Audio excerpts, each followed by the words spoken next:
and welcome everyone. We're back here at Dance Teacher Potential with another super important tip that you should keep in mind.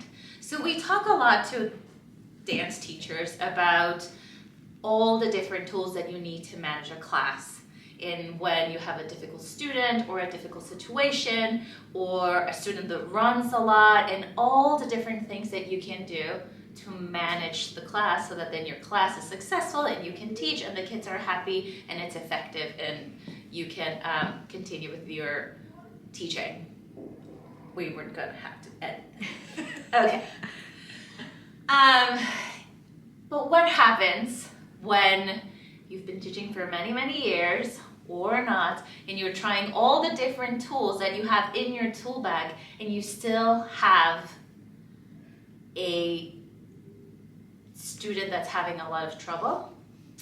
You still have a situation that you have not been able to manage and it all fails. All of a sudden, you're in class and you've done all the things that you learned with us through your own experience, everything that you can think of, being nice, being quiet, having a toy, talking to them, all of the things, and then it's not happening. It will happen and it's okay. So I think it's important to talk about the idea that sometimes it will all fail and you need to stay calm and honestly. So let's talk about if you have a kid that's a runner, and there's very many other things. If you have a kid that is hitting another kid, if you have a kid that keeps leaving the room, right? Like there's very many scenarios. If you have a kid that doesn't want to dance and just wants to sit on the corner, if you have a child that will not transition into your classroom because he's too little to attach to mom. So there are places where you're going to find yourself not being successful into transitioning them into a place or a mindset where they can continue to take class with you.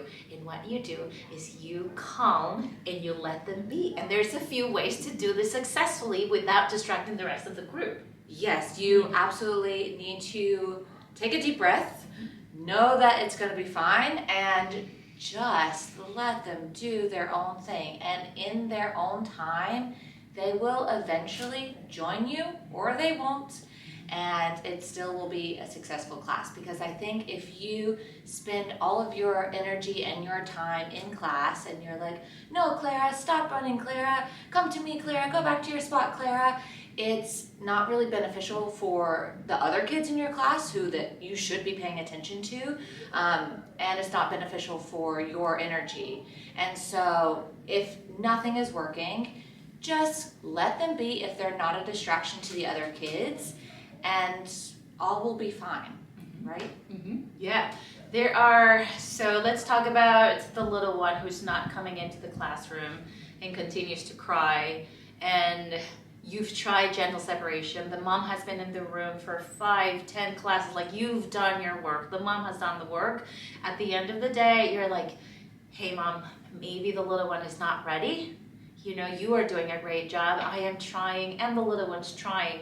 Why don't we try again in 3 months? And honestly, sometimes even a month. And you have to give that confidence back to the parent that it's very normal and it's very okay and they're doing okay and they should come back. And you'll see, we have kids now that are 4, 5, 6, 7 years old that had such a hard time separating. Then they came back, the kids were ready, and they did it. There are the kids that are running, and they will not come back to you because that is what is happening for them at that moment. If you run behind them, it'll become a game and you will never, ever be able to get them back to you, get their attention, and like Lee was saying, right, you distract the rest of the group. Right. There's also circumstances, where the kid just randomly will start missing mom, or needs a snack, or needs to potty. They don't tell you what's going on and they just run out of the room. So their habit is to just leave. And you, again, need to just be patient and keep reminding them that they cannot leave the classroom until they ask your permission, right? Just gentle reminders of like, remember, we can't leave the class until we ask our teacher. I think it's really important that what you said at the beginning about the importance of the rest of the class, right? So here at Dance Matters, we have pretty large classes for a teacher that is teaching preschool students. And so it's really important for you to recognize that the situation that's happening, it's not going to change at the moment. So you cannot get frustrated and freak out, and bring back your attention to the entire group that you have. And so that little one that's crying, you swiftly, carefully, warmly speak to the mom and say, we're gonna come back, or let's talk at the end of class, just wait right here. And then quickly come back to your 3-year-olds and stuff that will start crying or will completely lose it if you don't bring back. Then the one that's running, the same thing, right? Like, instead of making a big deal about the running, because it's obviously a big deal, it's been happening for a while, if you can, gently and warmly and quietly, you're like, do you want to, grab this scarf and just sit here quietly, and then boom, like you're back into the rest of the class so that it doesn't become distracting. I mean, there's so many things that could happen. Others can be like, I want a scarf too. Anyway, you can manage that at that moment. And then I was going to say also, there is another point where you could need a second set of hands in the room, and it's important to recognize that too, as a beginner teacher, or as a very advanced, experienced teacher, where the class is very big and there are one, maybe or two students that are having the hardest time, and you're like, you know what, I need another set of hands, or I need another set of hands just for this little one. And then that little one will feel the attention and the warmth, and they will have the right guidance that they need, a one-on-one, and then it will run swiftly, and you didn't know that you need it. Or what Lee said, when a kid leaves the room, then you need to go outside and being like, can someone make sure that this little child went to the bathroom and is safe and can come back to me. And so there are points of recognition as a teacher where not everything's going to be perfect, and you can make those quick decisions about calming down, about giving your attention to the rest of the group, about asking for help. And I think it's important to note that it's not a reflection on your teaching and how good of a job that you're able to manage your class, right? That these things just happen, and there are some personalities who do not like any sort of structure. They maybe had a long day at school and they can't handle being away from their mom for so long. Who knows what's going on in their life? We've said it again, when they come into that room, we don't know what sort of day they've had. And it's just not a reflection on you. So don't take it personally if they're not going to listen to you and they're not kind of just running to you and opening their arms with just love and affection all the time. And their maturity might not be there. Yeah.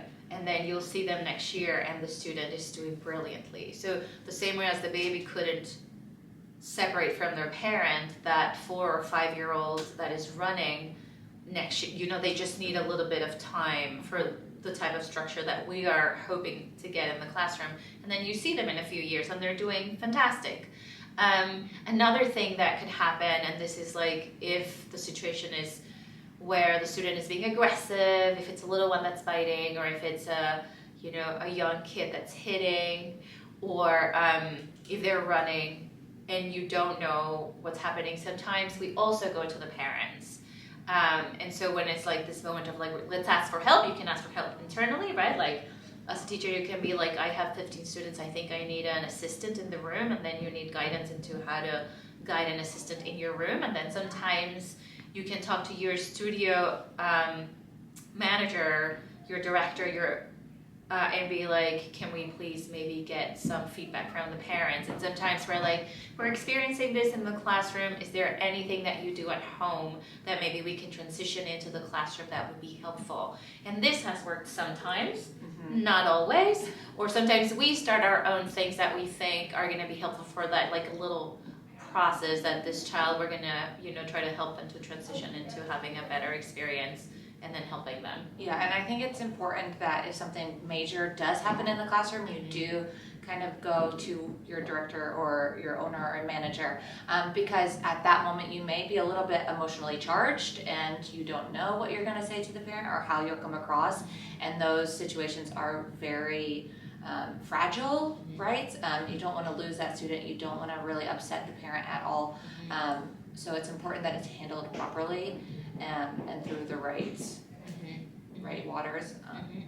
And I want to say that very likely I mean, not all the time, but I think very likely those parents have like they know potentially, you know, that their child is probably having trouble in the classroom or paying attention or just like following instruction, basically. Right. Yeah. All right, well, that's all from us today on this. We are Dance Teacher Potential, and we will see you next week for another tip,